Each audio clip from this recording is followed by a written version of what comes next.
Good afternoon, everyone. Thank you for being here. I do just want to start out in terms of the time frame that we've had to work with. Received a letter around the 10th of October.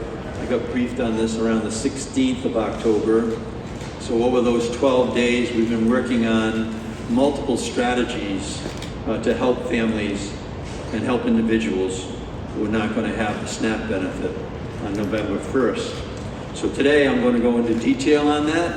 There's still work that we're doing that has to do with a large portion of SNAP beneficiaries, and we're still working on that. So it's unfinished, there's a certain amount of unfinished business here that we're still working on a short time frame. So good afternoon. I want to thank Rhode Island Community Food Bank for hosting us here today. I've stood at this podium many times to advocate for what's best for Rhode Islanders, but I've never had such an urgent and troubling message than I do today.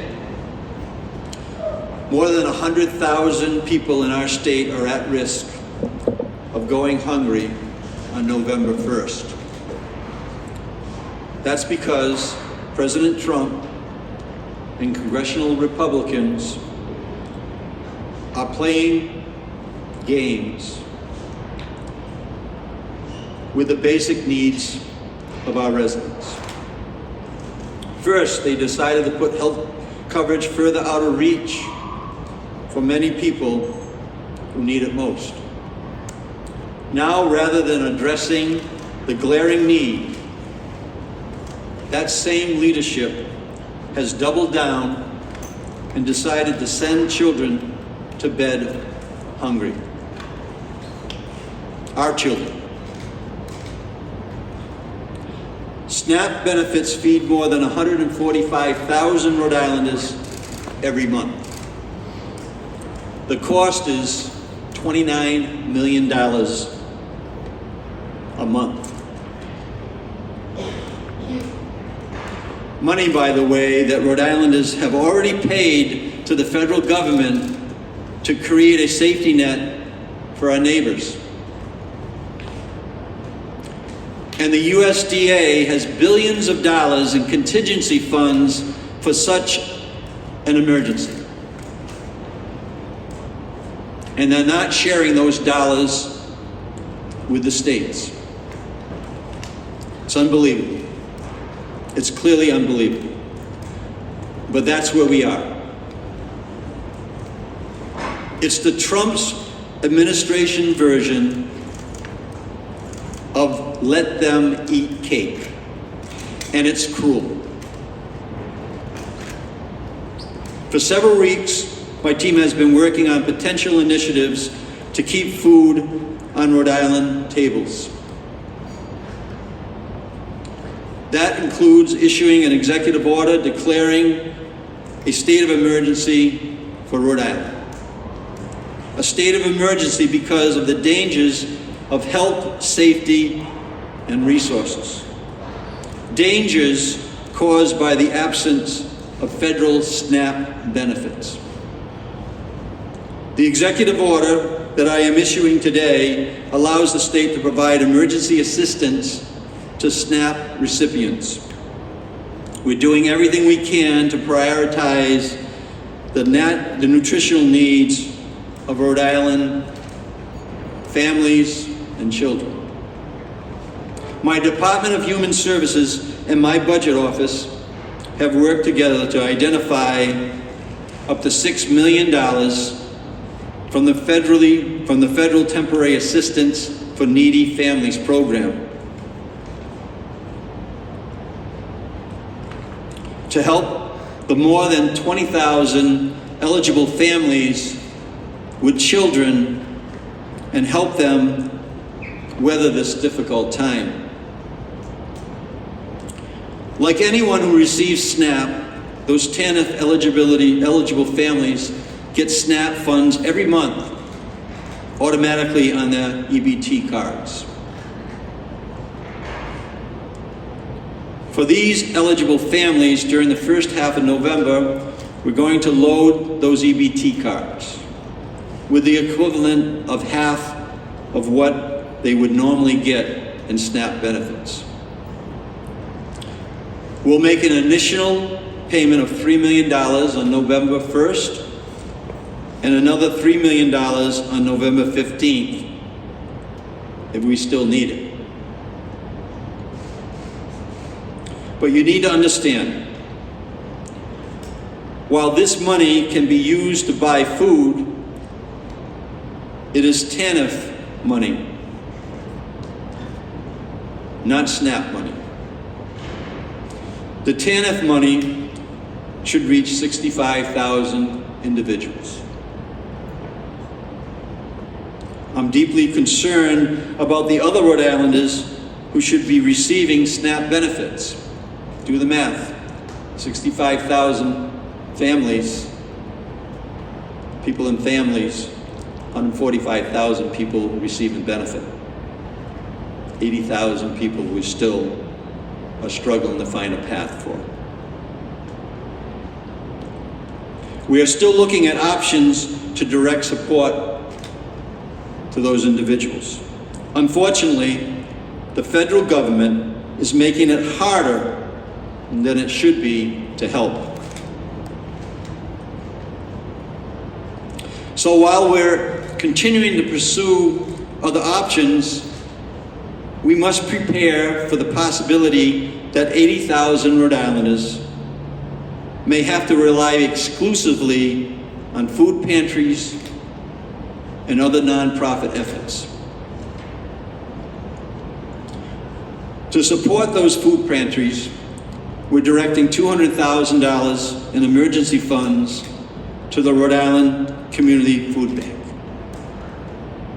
which distributes to organizations and local food pantries around the state.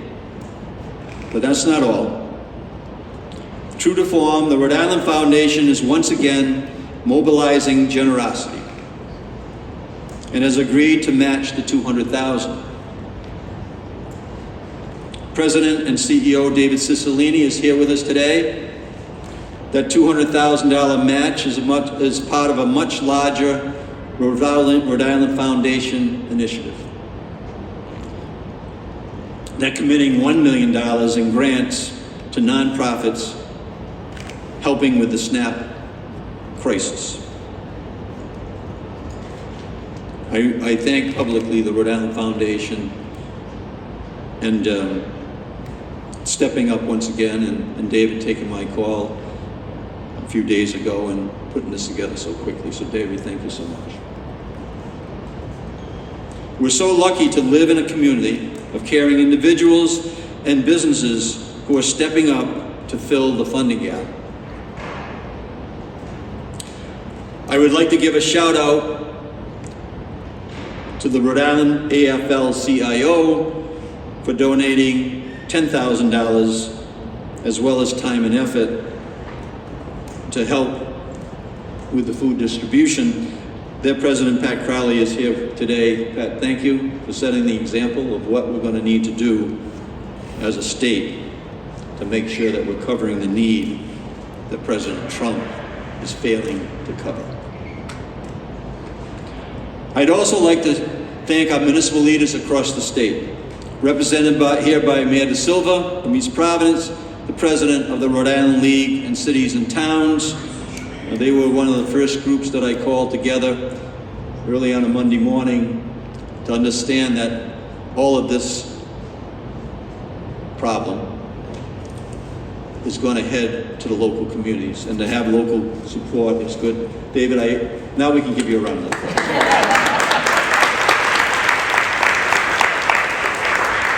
So Mayor, thank you, and thank you for representing all the cities and towns that I know are going to need to play a major role. They will be working on a grassroots level to help connect SNAP beneficiaries to resources. More news, the Elijah Project will also be active in the community and helping distribute food. I talked to George there, just connected him just a few days ago, and as I started this, putting all this together in such a short period of time is really a credit to everyone who's stepping up. So the Elijah Project is doing what they did during COVID. They're already hard at work to assemble grocery bags for the communities. More details will be available on our new landing page just launched, snapsupport.ri.gov. snapsupport.ri.gov. We're extremely grateful for all our partners who are stepping up in this uncertainty. Speaking of stepping up, I'm asking any Rhode Islander who can afford to help to do so by donating to the Rhode Island Foundation. There is an easy link on their webpage to give, RI Foundation/food. This is not a typical Thanksgiving drive or holiday drive. This is a now drive. The urgency is real. And again, I would say that President Trump had the ability, outside of the budget, to appropriate the dollars so that we would not be here today. Another great partner in this response is United Way of Rhode Island. And if the shutdown continues into November, United Way of Rhode Island will be organizing a giving campaign to further support the Rhode Island Foundation's effort.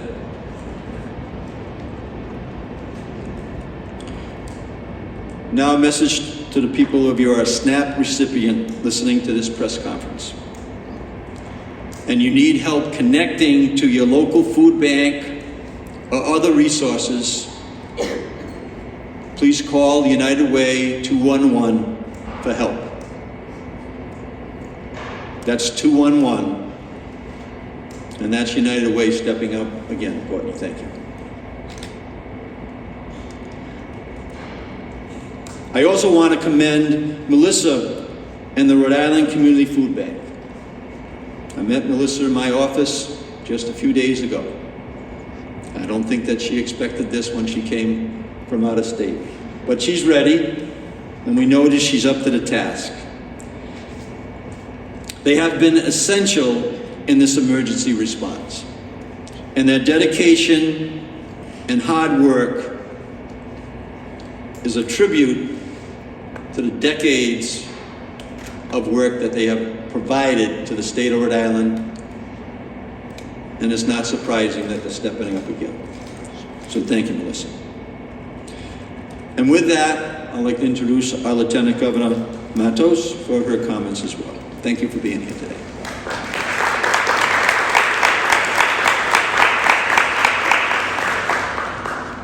Good afternoon. Thank you, Governor, for your rapid response to this emergency that we're facing right now. And thank you, Mayor Da Silva, for being here and your leadership at this East Providence, but also through the League of Cities and Town. And we also have with us right now Treasurer Diosa. Thank you so much for being here. This is a moment in which we need all hands on deck and everyone is ready to serve. But thank you to the responder, Governor McKee, for acting quickly. Thank you for the community organizations that are here that step up, the Rhode Island Food Bank, the Rhode Island Foundation, the AFL-CIO, United Way, and so many other partners that are still coming in. The common wave of hunger that will hit our state is preventable, but this administration has chosen to let seniors and children go hungry. The USDA could release emergency SNAP funding tomorrow. They chose not to. They would rather point fingers and throw a temper tantrum than step up and do their job. This outcoming hunger wave is a disaster like any hurricane, any storm that could leave people in need. And this disaster, as in the past, would prove two things. First is that this federal government is broken and that no one is coming to save us. the only way we can guarantee that Rhode Islanders get food on their tables is for us to take action right here at the state level.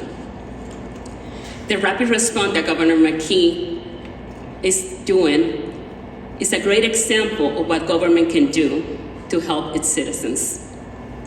If the SNAP benefits came back tomorrow, we will still be in the midst of an affordability crisis fueled by President Trump's reckless tariff. Our state government can take actions to fight against the crushing cost of feeding families, and I will continue to champion to do that work. I was just here last week, a meeting with Melissa and her team talking about the work that we have been doing to address food insecurity in our community. And I was just with the Elisha Project on Saturday as they were giving out food. But the second thing that we're learning from this crisis is like in any other disaster, Rhode Islanders always step up to help their neighbors. Today, Governor McKee and the nonprofit partners that are here are giving the example. And I know that we can count on our citizens, every citizen in the state of Rhode Island, and businesses to band together to help their neighbors to be safe. If you can, please support the Rhode Island Food Bank at this time.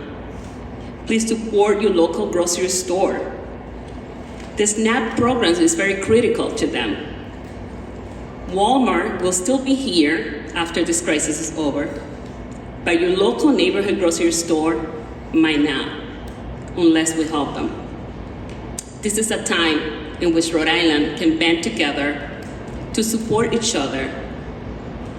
And through this chaos in Washington, we can be united and came through this stronger than ever. Thank you. Now it's my pleasure to introduce Mayor Da Silva, who is also the chair of the League of Citizens Town.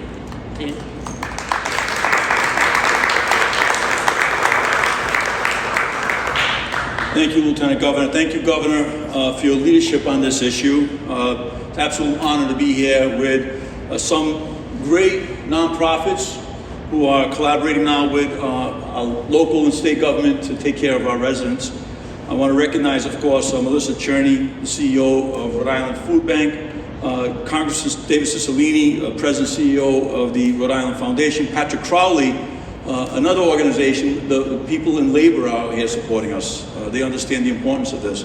Courtney Nicolato, the President and CEO of United Way of Rhode Island, Director Kimberly Marola of the Department of Human Services, and of course my dear friend and the Director of the Rhode Island League of Cities and Towns, Randy Rossi, is here with us, and a very important partner in government, General Treasurer James Diosa, is here with us also. Thank you, sir.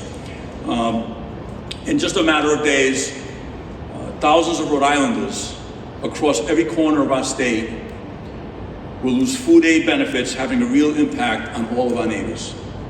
As this government shutdown continues, it is apparent that we need to come together to support our communities, making sure that all municipalities are on the same page and prepared to support those who call Rhode Island home. As President of the Rhode Island League of Cities and Towns, our municipalities are united in the knowledge that we need to play a prominent role in making sure that we are distributing information to the public, not only about where they can go to get help facing the food insecurity, but how our communities can come together as one to give back. In East Providence, after the call that the governor put on, he organized through the league all of the municipal leaders to come together on a call and gave us this grim news. Immediately, Randy and myself started organizing the local leaders to come together and prepare to deal with this situation that we're all facing now. In East Providence, we have collaborated with local nonprofit organizations such as Feed RI, Good Neighbors, East Bay Community Action Program, the East Providence School District, Hope and Faith Drive, the Elijah Project, and the St. Francis Xavier Parish to create a citywide food drive. Because now more than ever, our residents who rely on SNAP need our help to come together as a community. We ask all of us to keep those in our community who are in need in their thoughts, and to make those donations, if you're able to the Rhode Island Foundation and to these other worthy organizations that are going to be helping our residents. And now it gives me great pleasure to introduce our host and CEO of the Rhode Island Community Food Bank, Melissa Cherney.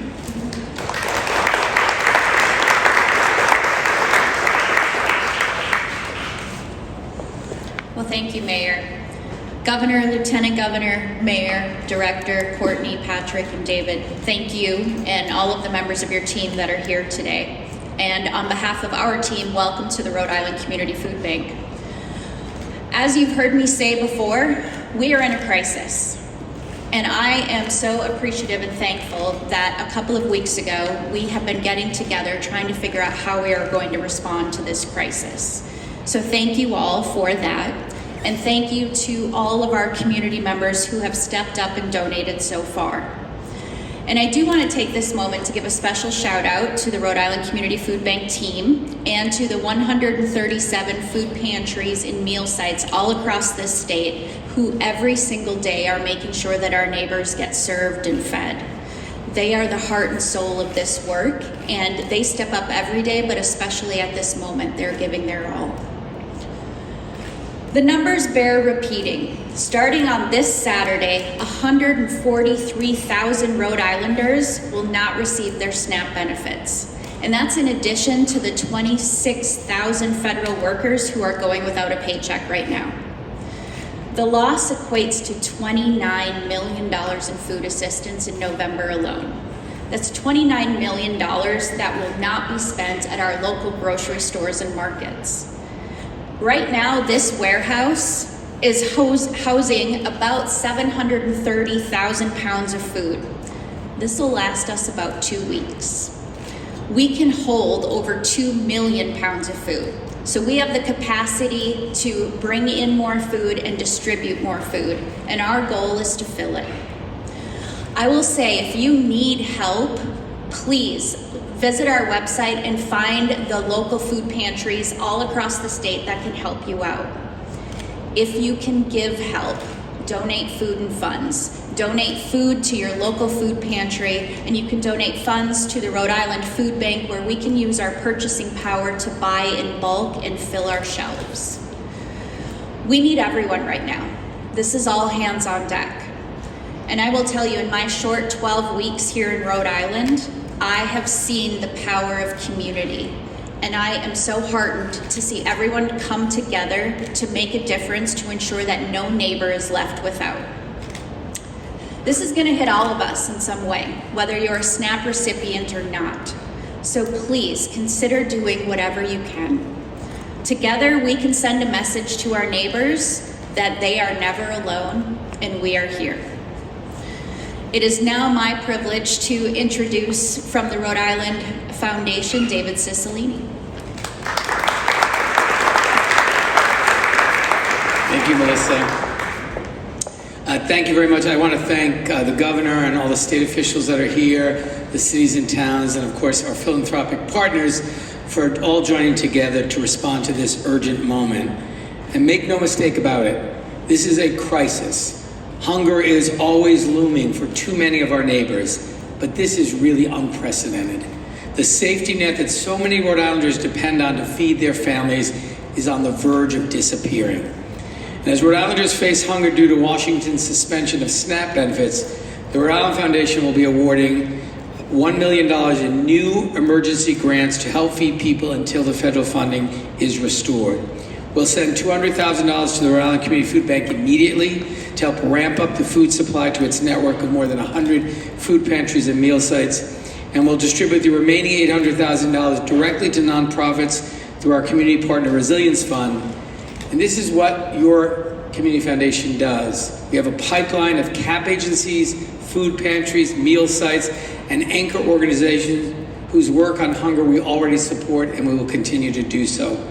We'll begin making grants to nonprofit agencies that can get food into the hands of people quickly and efficiently as soon as we possibly can.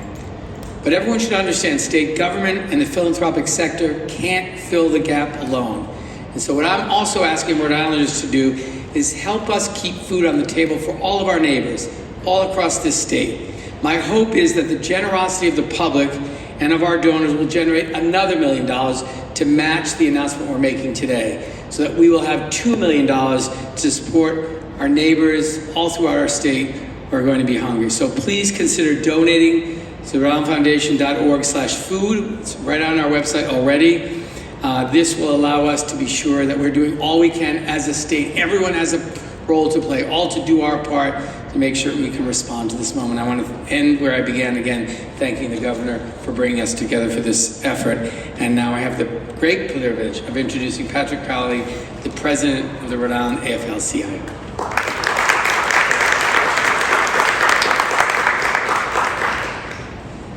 Thank you, David. Thank you, Governor McKee, Lieutenant Governor Matos, Mayor De Silva, and all my friends in the philanthropic community and government, and for everyone else for being here today.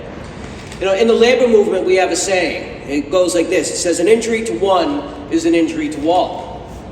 And that's why the 80,000 members of the Rhode Island AFL-CIO are ready to make sure our neighbors across the entire state have access to the food that they need to feed their families. So that's why, Melissa, I do have that check for $10,000 for you right here that the governor mentioned earlier today. But I want to challenge every other organization across the state, whether they're labor organizations, business organizations, or what have you. Do better than us. Don't let us set the standard, surpass us. Because this is really going to take, like you've heard every speaker say, an all-hands-on-deck approach.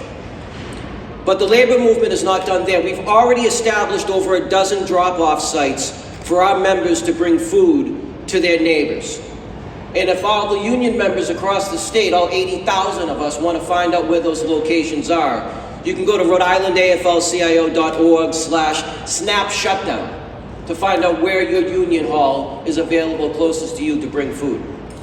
Our union siblings in the Teamsters Union are also ready to be activated to help distribute and collect food to the appropriate locations everywhere across Rhode Island. But let's be clear. This crisis is manufactured. This crisis is because President Trump and his Republican supporters in Congress are looking to hurt Rhode Islanders. There's no other way to say it. Because I don't know about you, but if I had a choice between building a ballroom and putting food in the bellies of hungry children, that's no choice at all. It's the latter every single day of the week. So let's get to work. Let's get out there and raise the money. Let's collect the food.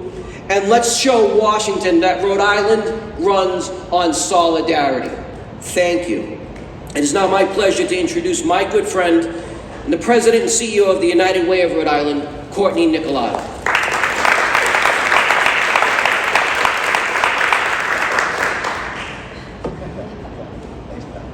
Thank you, Patrick, and thank you, Governor, for your leadership, and for everyone for being here. For 99 years, the United Way of Rhode Island has stood with families across our state, helping them when and how they need it most, and this moment is no exception. Right now, Rhode Island families are facing what we call a perfect storm, and it's unacceptable. Wages have not kept pace with the rising cost of living, health insurance premiums are skyrocketing, and now SNAP benefits, the very resource that keeps food on the table for thousands, is being stripped away. This is not only a crisis for individual families, it is a crisis for our entire economy and for the future of our state. United Way and our 2-on-1 system exist for moments exactly like this, and we are responding with urgency and determination. We have seen already a 40% increase in calls to 2-on-1 into our Aging and Disabilities Resource Center. Our 2-on-1 Help Center, available 24 hours a day, 365 days a year, and in more than 200 different languages, is expanding operations to meet the growing demand. We are also enhancing our access to in-person support at our 50 Valley Street location in Providence, as well as our mobile outreach that goes to 55 different locations each month, and our partner sites statewide. Our mobile RV is also going to federal location sites at the moment. In addition, we're activating our robust network of community, labor, and over 300 corporate partners. And so far, we have secured over 40 food collection stations across Rhode Island to support local hunger relief programs. Sites include labor union halls, as you heard, all branches of Centerville banks, and all Blue Cross Blue Shield of Rhode Island Blue stores across the state, to name a few. You can also drop off food at United Way's headquarters on 50 Valley Street in the Oneyville neighborhood of Providence. You can learn more about our various sites that we have initiated by going to our website, unitedwayri.org. We are also exploring the possibility of creating a special statewide day of giving. I say a 401 Gives Day Light version. A coordinated effort to harness the power of philanthropy and give Rhode Islanders a central way to donate directly to food banks, food pantries, and other organizations providing emergency food assistance. More to that in the days to come. This is what we do. This is what United Way is done for 99 years, and we will continue to do. When times are tough, Rhode Islanders come together, and we look out for one another, and that makes me proud to be a Rhode Islander, and you should be too. So today, I am asking for your help. We need to get these shelves stocked. We need to spread the word. We need you to donate, and we need you to visit our website. We need you to drop off food. Every act of generosity, no matter how small, will make a difference for someone who needs it right this moment. Rhode Islanders are strong. There's no question about it, and we care for one another. And together we can ensure that no family is left behind, because united is the only way forward. And I have all the faith in our community. Thank you so much. And I will turn it over. You know, we're so fortunate and lucky here in Rhode Island to have a director of our Department of Health, Human Services, who is deeply committed to Rhode Islanders, and it's a pleasure to work with. I'll ask Director Kim Brito to join us.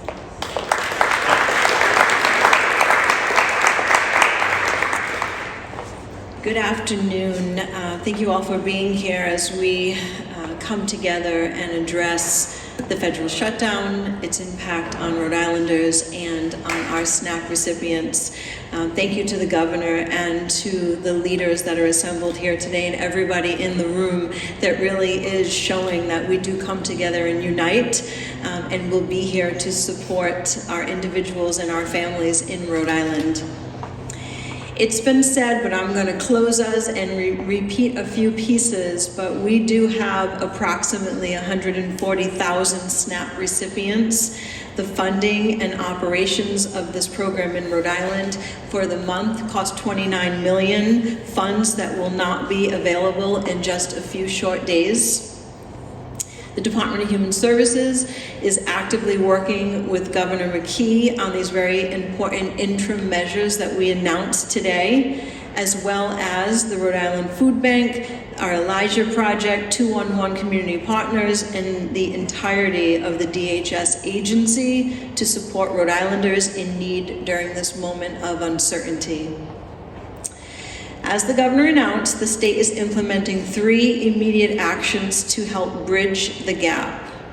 First, beginning November 1st, SNAP-eligible households with children and dependents will receive 25% of their monthly SNAP benefit, again on November 1st, and another 25% on November 16th, for a total of 50% of their usual monthly allotment. These payments will be automatically loaded onto the existing EBT cards. Second, there will be an emergency investment in the Rhode Island Community Food Bank, allowing the food bank to purchase food in bulk and strengthen the local pantry network statewide. And third, a partnership with the Elijah Project will deliver pre-bagged groceries through trusted community organizations. We'll be targeting Providence and Central Falls, ensuring that families in the most affected areas can have access to food quickly and safely. I do want to note that 211 is an excellent partner. They will be continuing to assist us with community support, helping troubleshoot issues, provide information on where and how to locate critical resources, food pantries, application assistance or guidance, and more. This important work takes place both over the phone and often on-site with DHS as well. We recognize that this still will be challenging for Rhode Islanders on SNAP. However, these steps should be able to offset some of the challenges faced from receiving no federal benefits. These actions rely on existing allowable funding sources and established partnerships we have in place, which allows us to move quickly and responsibly. Our teams are coordinating closely with community partners to ensure that distribution is safe, equitable, and accessible to all Rhode Islanders. I want to take a moment to recognize the DHS staff in offices, our call centers, and behind the scenes who have been preparing for this moment with professionalism and compassion. They will continue to keep our offices open, serve customers, and share information with calm and care.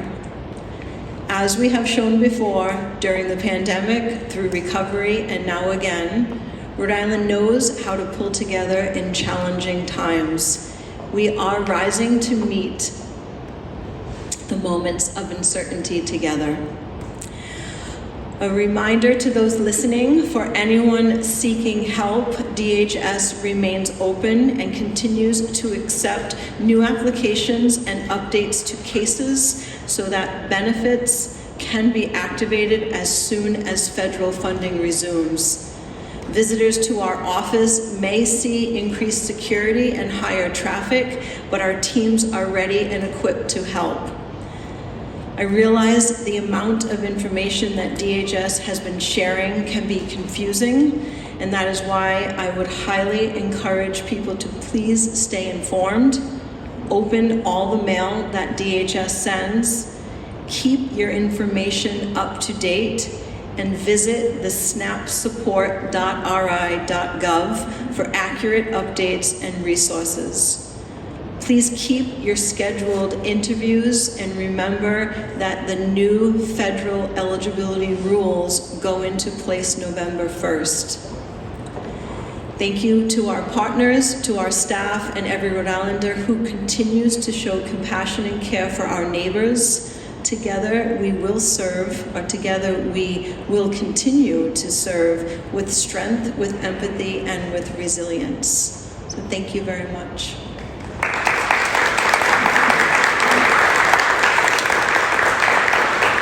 Now, I know we may have some questions from the media. We're going to restrict those questions to the SNAP crisis and our response right now. I'm going to ask the governor, everybody, if you don't mind standing up. We'll move over here.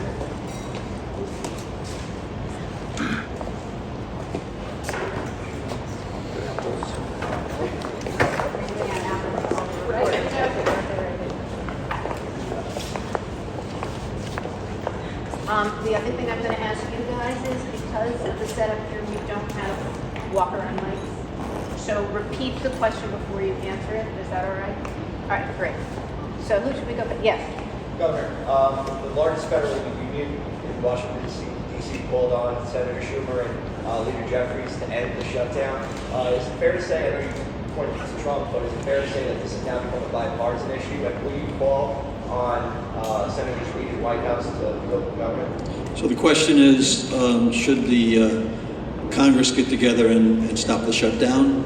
Well, the largest federal union. Yes. Yeah, I'm getting that, but again, the question is, should they actually move ahead? I want to just repeat, and this is not about the shutdown. This issue that we're dealing right now on this food and hunger crisis that are about ready to come on our state and around the country is because President Trump, he could have appropriated the dollars that are under his control to stop this, right? To fund a full month's of funding that were there, and that's what we're here today to talk about, is the fact that that option was available to the president, and he did not take it. Next question, Ed. I've been told that TANF emergency fund contains up to to $100 million with the restrictions, or any reason for not using more of that at this moment? A good amount of that is committed, Ed, in terms of family programs. And so we appropriated what we believe keeps those commitments intact, as well as addressing this issue. Steve? Governor, even before this present crisis, 38% of Rhode Islanders were food insecure. 42 million meals were missed by low-income Rhode Islanders last year. Are we going to continue this after to make sure that every Rhode Islander gets fed?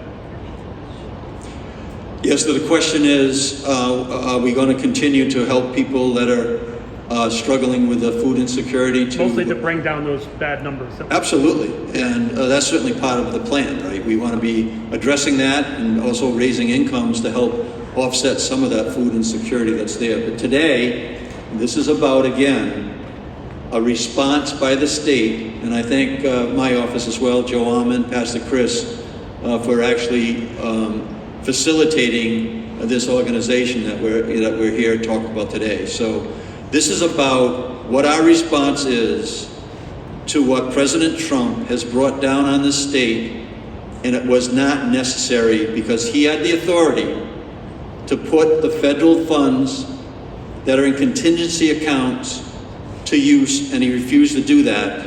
And so now we're sitting here responding with a strong response that even goes beyond the groups that are here. Meals on Wheels has contacted me. People who want to help are contacting our office, and we encourage them to continue to do that. Ocean State Meeting. Just as this news conference was gathering, news broke of a multi-state lawsuit filed, I think, in Massachusetts on the SNAP benefits. Is Rhode Island part of it? And are you optimistic that that will turn the situation around? I was informed about that yesterday. That's certainly not, if that comes, it's certainly not going to come in time to address the issues that we have in front of us today. And again, we're going to continue to reinforce this message that we need to continue to participate to hit this short-term goal. That could be a lengthy process, and time will tell how that works out.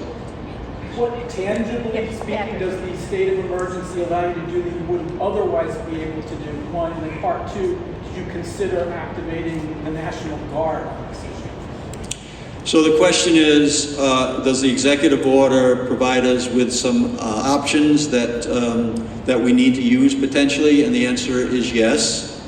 And I have met, as we're having multiple meetings with the General Assembly leadership. As I said, there's about 80,000 people that we do not have a plan other than philanthropy and food banks to address. So that executive order would put me in a position, if we're able to find a path to help the other 80,000 people that are still without a benefit come Saturday, and we're working on that as we speak. So that executive order would give me certain authority if in fact we can find a path. I think it's important to point out too how complicated this issue is, where we can use state TANF monies to activate the SNAP cards for the families that are impacted. We do not have a path. This is how frustrating this is, and how angry we should be that President Trump has put forward an issue that we can't respond to. We don't have the ability to use state funds to actually put the credits on those SNAP cards. That is left, uncertainty. So we don't really have a path if we put more dollars in to actually activate those cards. How was the state going to use TANF to funnel funds to these EBT cards? Like, does the state actually have the authority to do that? Yeah, we do, because it's money that can be used towards families, and we certainly have worked through that. But Kim might be able to address that as well. That was the question: do we have the authority to use TANF to help families that are going to be without food on Saturday? First of all, yes, we do. And even if it was a gray area, we're going to do it. So I think the question had been repeated, and we can use TANF surplus funds for a one-time payment.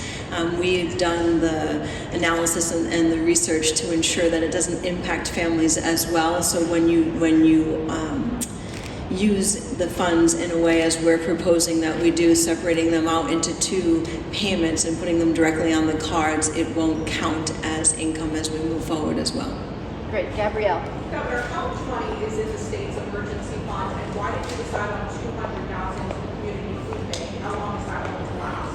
Well, I have to ask Brian how much money is in that account that we're using. What's that? Can we take it off tonight, or? Yeah, we'll take it off of that. How do you decide on the $200,000 for the community food bank, though? Are you rationing funds in case this extends into December? Where do you come with that? So the question is, how do we determine the $200,000? That was a function of the budget office, and we also have limited funds. This is the other thing that is incredibly exasperating, right? And I've been saying this for a while, that the Trump administration is pushing down federal responsibility down to the states. And as I've said in my comments, being a former mayor, that's going to shift down to the local communities. That is what's frustrating about this. We send this money to Washington, they allocate it back to us, and now we're being denied the very funding that we send to Washington to help the most needy in our state. Governor, just following up on the state of emergency, your opponent in next year's gubernatorial election called on you to announce this state of emergency. There will be some people that say that this is a response to that. Can you just take us through the process of how you, when you started to consider announcing the state of emergency? Yeah, so first, it's really disappointing that we have political grandstanding at a moment like this. The process was, when we were notified on October 16th, I was given a review of the situation, and immediately we activated local municipalities, people that are standing here, as well as our state government over that process of time. That's October 16th. Today's October 28th. A great deal has been accomplished because of the emergency that we're under at the moment. And then we were not notified. And I had conversations with the congressional delegation, and we also informed the congressional delegation of what we were going to speak about this morning, at this, what we're speaking about today. And I had a call with Representative Magazina last week, who mentioned that there was $5 billion in a contingency account that the president has control of, and another $3 billion that was available that they could have appropriated if they chose to do so. And we were not notified until this weekend that that was not an option. So when you talk about the stress that is coming our way and the stress that's coming to our families and the people in the state of Rhode Island, just think about that, right? We're responding in a rapid way, where moment by moment that whole scale gets shifted. So today, yes, to answer your question, Tom, we have been at this on a constant basis as soon as I was informed that this was a possibility. And then once we understood this weekend that it's a reality, then we were able to put the finishing touches on this, and that's why we're here today. Are you preparing for the possibility? There has not been much movement in Washington, it appears. Are you preparing for the possibility that this shutdown could continue past November into December?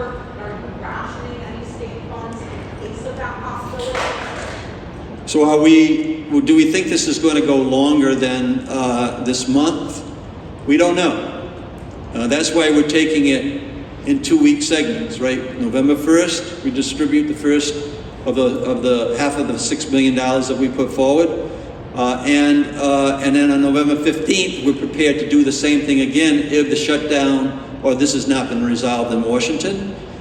The behavior that's coming from President Trump right now indicates to me that he has no intention of actually appropriating dollars or creating a strategy that would address this SNAP issue, which is the first time that there's ever been a shutdown where the SNAP funds have not been appropriated. We need to be thinking long-term, because the person in the White House right now does not seem to care. Right? That does not seem to care. Let them eat cake. That's what he's saying to the people in the state of Rhode Island and around the country who need the food to feed their families to keep them healthy.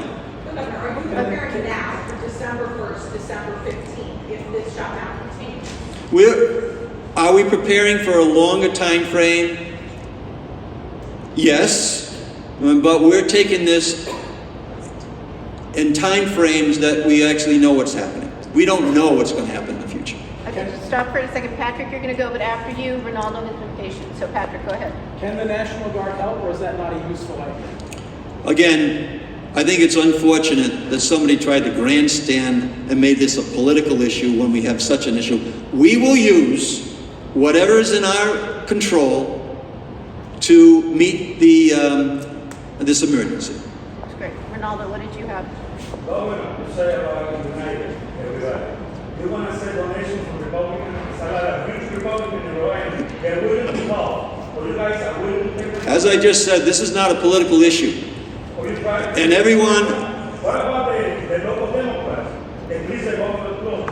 What about the local Democrats? Again, remember, this is not about the government shutdown. This is about a decision that the chief executive of this country had. They could have appropriated those dollars and we wouldn't be here at this moment in time. As far as like generosity that would come broad-based from people in the state of Rhode Island, this is not a political issue. We are asking everyone to step up and do their part. All right, are we good? Governor, I know you said, though, to Gabrielle, that this, you're preparing long term, right? And obviously we're here talking about, SNAP benefits and helping people get fed. But this shutdown is obviously going to start to expand into other sectors of this government. So is there a message you want to deliver to DC Democrats and try to, find some type of compromise here? I think that look, our congressional delegation is on the right path on this. If there is not a way for them, for Congress, to protect the health benefits of the people in the state of Rhode Island, I believe they're doing the right thing. I will leave it up to them to determine the timing and how they're negotiating on that. But at this moment in time, I want to just repeat, we're not standing here today with a food emergency because of the shutdown. We're standing here out of food emergency because President Trump has decided not to use funds that are at his disposal to actually feed the people in this country and feed the people in the state of Rhode Island. Thank you very much.